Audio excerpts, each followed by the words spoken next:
The morning the HOA slipped that ridiculous fine into my mailbox, I should have known they'd crossed a line they couldn't walk back from. It was a crisp Saturday morning, the sun barely peeking over the trees, when I opened the letter and read the words that made my blood boil. Unauthorized fishing, fine $600. Fishing was my escape.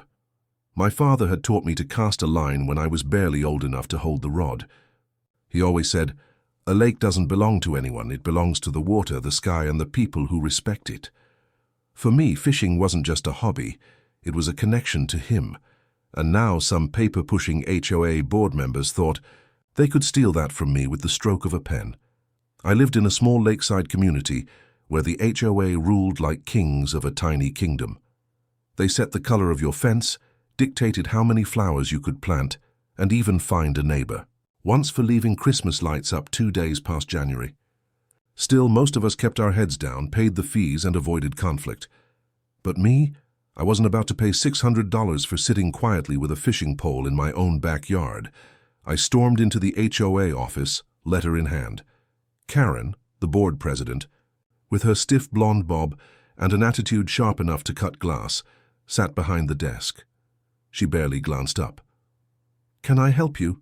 she asked, her voice dripping with fake politeness. "You fined me $600 for fishing," said, slamming the notice down in front of her. "Explain that." Karen peered over her glasses.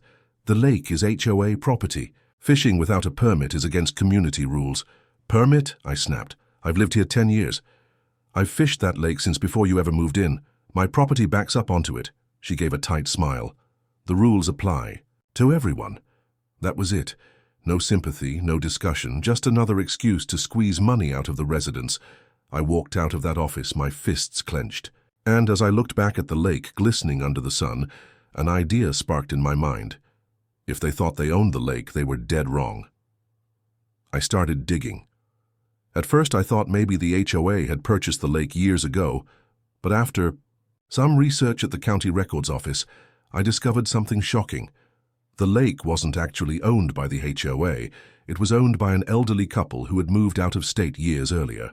The HOA had been acting like it was theirs, but legally they had zero claim. So I picked up the phone. After a few conversations with the owners, who were thrilled someone wanted to take the liability off their hands, I made them an offer. 2 weeks later, I signed the papers. The lake was mine. I'll never forget the day I walked into the HOA meeting with that deed.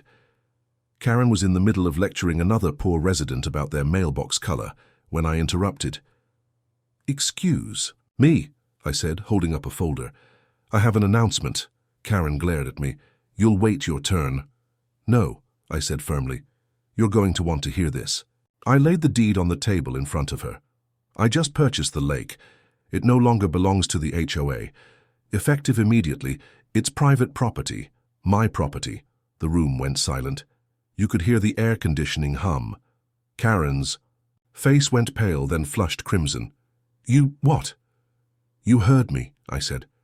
"So the next time you try to fine me for fishing, make sure you're ready to trespass on my land to do it." The room erupted. Some neighbors gasped, some laughed, and a few even clapped. But Karen's fury was unmatched. She stood, pointing, a finger at me. "This is outrageous. You can't just buy the lake." "Well," I said with a grin, "I already did." The next week was chaos. The HOA scrambled, trying to find legal loopholes, sending me threatening letters, even accusing me of fraud. But the deed was ironclad. Their lawyer finally admitted the truth to them. They had no rights to the lake. That's when I made my move. I put up private property signs around the entire perimeter, fishing, boating, swimming, all off limits without my permission. The same HOA members who once strutted around acting like they owned the place now had to come to me if they wanted access. And let me tell you, the power shift was glorious. Karen herself came knocking one evening, her lips pursed tight. "You can't keep residents from enjoying the lake," she snapped. "Actually, I can," I replied calmly, "unless they pay a membership fee. Think of it like a private fishing club." Her eyes widened. "You wouldn't dare." "Oh, I already did," I said, handing her a brochure. I had started a small lake association, separate from the HOA. If neighbors wanted to fish, kayak, or swim, they could join for a reasonable yearly fee. Many of them happily signed up, thrilled to support me rather than line the HOA's pockets. The HOA's control crumbled overnight. Without the lake as leverage, they lost their biggest weapon. Their threats carried no weight, and residents began openly defying their petty rules. Some even stopped paying their dues entirely. As for Karen, she sulked, filed complaints, and even called the county once to claim I was polluting the lake. But every investigation cleared me. The truth was I treated that lake better than anyone. I stocked it with fish, cleaned up trash, and even built a small dock for families to enjoy. It became a true community space, one that wasn't controlled by greed. The irony wasn't lost on me. The HOA fined me $600 for fishing. In the end, I turned their precious lake into something they could never touch again. And every time I cast my line into the water, I thought of my dad smiling down, proud that I stood my ground. The lake belonged to me now, not just on paper, but in spirit. And no HOA bully could ever take it away again.